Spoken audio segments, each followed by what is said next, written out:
Welcome back to our YouTube channel maths classes.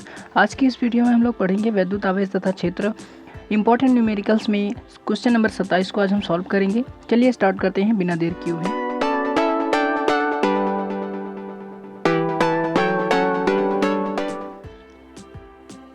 आज का हमारा क्वेश्चन है कि हीलियम के नाभिक के कारण उससे एक एंगस्ट्रॉम की दूरी पर वैद्युत क्षेत्र की तीव्रता की गणना करनी है। संकेत दिया हुआ है कि हीलियम नाभिक पर अल्फा कण के बराबर धन आवेश होता है। आपको पता होना चाहिए कि जो हीलियम नाभिक होता है उस पर अल्फा कण के बराबर आवेश होता है, और आपको पता होना चाहिए कि जो आवेश होता है उस पर 2 इलेक्ट्रॉन का अल्फा कण होता है, 2 हीलियम। इसका हम मान निकालेंगे अगर क्यू का, तो डायरेक्टली यहाँ हम लिख सकते हैं कि क्यू बराबर होता है यहाँ से 3.2। किस तरीके से हुआ हम जानते हैं, 2 इलेक्ट्रॉन यहाँ पे 2 ही होता है, तो इसको हम क्या करेंगे 2 गुणे इलेक्ट्रॉन का मान रख देंगे 1.6 गुणते 10 की घाते माइनस का 19, तो वहाँ से आ जाएगा 3.2 गुणते 10 की घाते माइनस का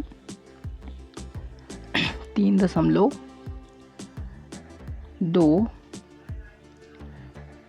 गुणते 10 की घाते माइनस का 19। तो ये हमारे पास क्यू अल्फा आ गया है। ये चीज़ हम ध्यान रखेंगे। हमें निकालना है वैद्युत क्षेत्र की तीव्रता, कहने का मतलब हमें ई चाहिए और क्यू का मान पता है। अब आइए हम यहाँ से एफ निकाल लेते हैं ताकि हमारी सारी चीज़ें जो दी हुई हैं वो हमें निकल जाए। हमने क्या क्या चीज़ें निकाला है, क्यू बराबर हमने मान निकाला है 3.2 गुणते 10 की घाते माइनस का 19, ये हमने निकाला है, ठीक है।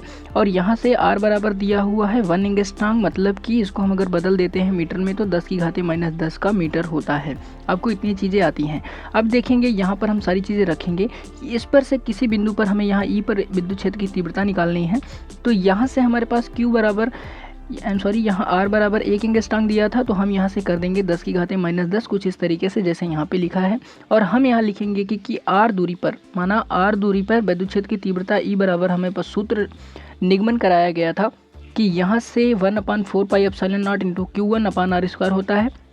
1/4 पाई एप्सिलॉन नॉट का मान होता है 9 गुणे 10 की घाते 9, और यहाँ से इलेक्ट्रॉन का मान क्यू आवेश का मान अभी हमने निकाला था 3.2 गुणते 10 की घाते माइनस का 19, और आर स्क्वायर का मान हमें दिया हुआ है कि 10 की घाते माइनस 10, इसका हम कर देंगे होल स्क्वायर। यहाँ से हम इसका गुणा कराएंगे तो 3.2 का गुणा 9 में कराते हैं तो 28.8 आता है, और यहाँ से इन दोनों को मैंने वैसे ही लिख लिया है जैसे ये चीज़ें दी हुई थी। यहाँ से घटाएंगे तो माइनस का 10 बच जाएगा, ये माइनस का 20 है, ऊपर लेके चले जाएंगे तो प्लस का 20 हो जाएगा, कुछ इस तरीके से। यहाँ से सारा सिस्टम जैसा दिया हुआ है वैसे ही रखना है हमें। कुल मिलाकर बात ये है कि हमें सारी चीज़ों को फाइंड करना है, सॉल्यूशन निकालना है, इसका हल देखना है कि हमारे पास आंसर कितना आ जाएगा और किस तरीके से आ जाएगा। तो यहाँ -10 में से प्लस 20 को घटाएंगे तो यहाँ पे आप मुझे बताइए कि यहाँ पे जो सारी चीज़ें होंगी वो किस तरीके से होंगी, क्योंकि 20 बड़ा है और 10 माइनस छोटा है। 20 में से 10 घट जाएगा तो हमारे पास प्लस का 10 आ जाएगा, और यहाँ से वैज्ञानिक संकेतांक लगाएंगे तो 2.88 करेंगे तो कुछ इस तरीके से यहाँ पे हो जाएगा माइनस, ऑलरेडी प्लस 10 की घात थी और एक घात और बढ़ जाएगी। इसको हम कुछ इस तरीके से लिखेंगे कि 2.88 गुणते 10 की घाते 1 हो जाएगा, यहाँ से 10 की घाते 1 हो जाएगा, और गुणे 10 की घाते प्लस का 10 ऑलरेडी पहले से है यहाँ पर, तो यहाँ प्लस का 10 हो जाएगा, और 10 एक कितना होता है 11 हो जाता है। तो कुल मिलाकर जो यहाँ पे आंसर हमारा आएगा वो इस तरीके से आ जाएगा। आई होप कि आपको समझ में आ रहा होगा। इस तरीके से यहाँ पे आ जाएगा 2.88 गुणते 10 की घाते 11 न्यूटन पर कूलम। आई होप कि आज की ये सवाल आपको बहुत ही बेटर ढंग से समझ में आई होगी।